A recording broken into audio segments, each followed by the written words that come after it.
The Apology of Socrates. From the Trial of Socrates, 399 BC. These stirring thoughts and words of Socrates are urged per Plato's recollection and interpretation of the Trial of Socrates. Socrates used the monologue to explain who he was, what kind of life he had led, and what he stood for. He was charged with not recognizing the god as recognized by the state, but inventing new deities and corrupting Athenian youth contrary to its English meaning. The apology is an explanation or a philosophic defense. Greek apologia. Unwavering commitment to principles and ideals, allegiance to truth, and willingness to throw everything behind. What Socrates believed in are just some of the underpinnings of what may qualify as a mini treatise on the philosophy of life. I do not know, my fellow Athenians, how you were affected by my accusers, whom you just heard, but they spoke so persuasively they almost made me forget who I was. Yet they hardly uttered a word of truth. But many of you are thinking, then what is the origin of these accusations, Socrates? That is a fair question. Let me explain their origins. Some of you know my good friend Charpans. Before he died, he went to Delphi and asked the religious oracle there to tell him who the wisest man in the world was. The oracle answered that there was no man wiser than Socrates. When I learned this, I asked myself, what can the god oracles mean? For I knew I had no wisdom. After thinking it over for a long time, I decided that I had to find a man wiser than myself, so I could go back to the god oracle with this evidence. So I went to see a politician who was famous for his wisdom, but when I requested him, I realized he was really not wise, although many people he especially thought he was. So I tried to explain to him that although he thought himself wise, he really was not. But all that happened was that he came to hate me, and so did many of his supporters who overheard us. So I left him, thinking to myself as I left that although neither of us really knew anything about what is noble and good, still I was better off, for he knows nothing and thinks that he knows, while I neither know nor think that I know, and in this I think I have a slight advantage. Then I went to another person who had even greater pretensions to wisdom. The result was exactly the same. I made another enemy. In this way I went to one man after another and made more and more enemies. I felt bad about this and it frightened me, but I was compelled to do it because I felt that investigating God oracles come first.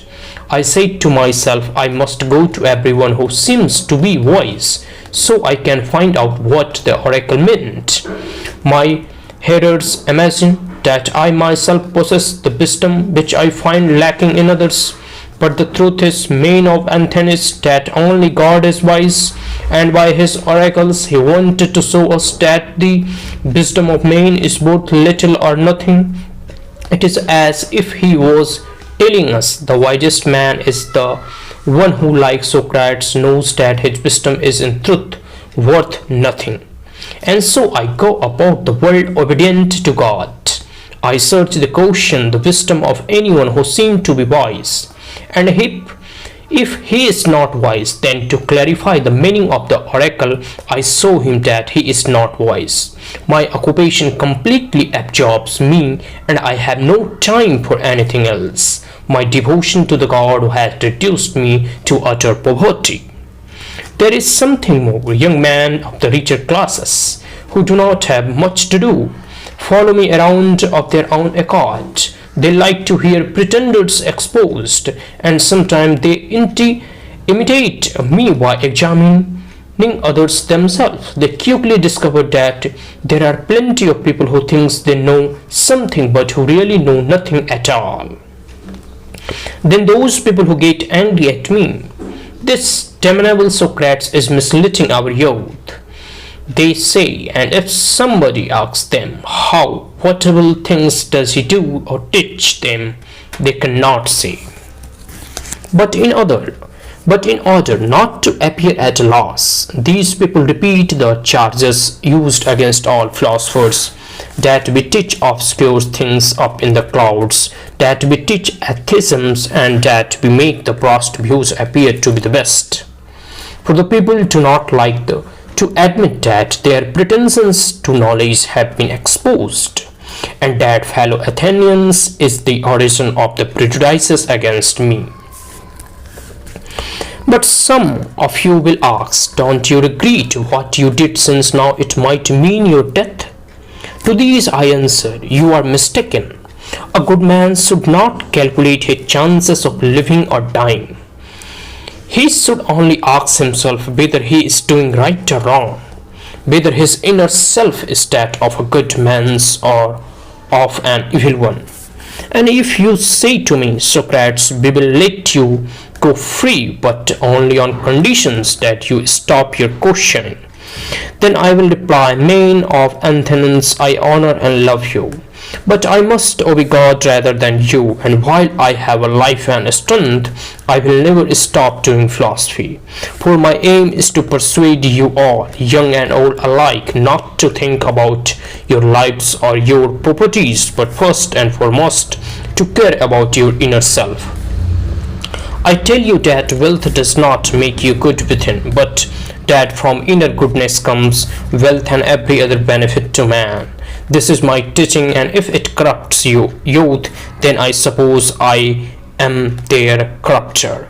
Well, my fellow Athenians, you must now decide whether to accuse me or not.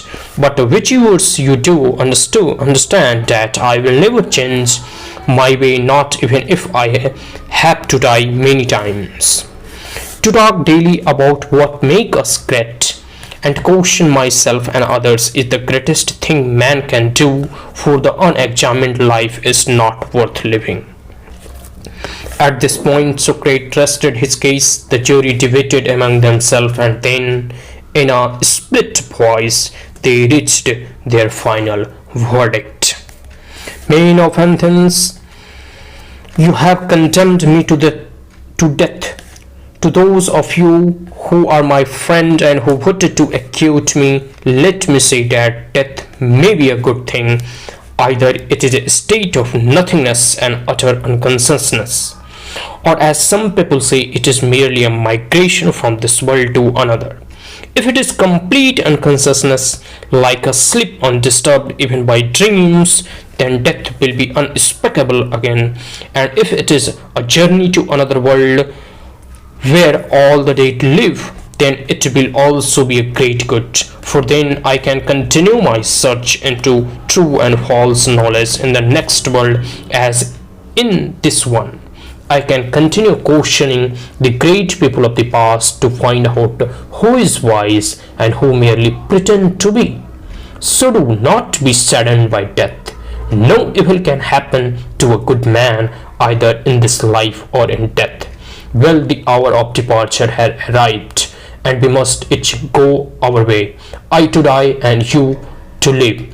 Which is better, only God knows. Graceful, bridging the divide between philosophy and actual practices of life, the speech angered those whom Socrates spoke against, but won immense admirations from the youth, even as he quietly accepted the death verdict. His ideas have lived on till death. Voice by Sumit Singh. Thank you. Have a great day.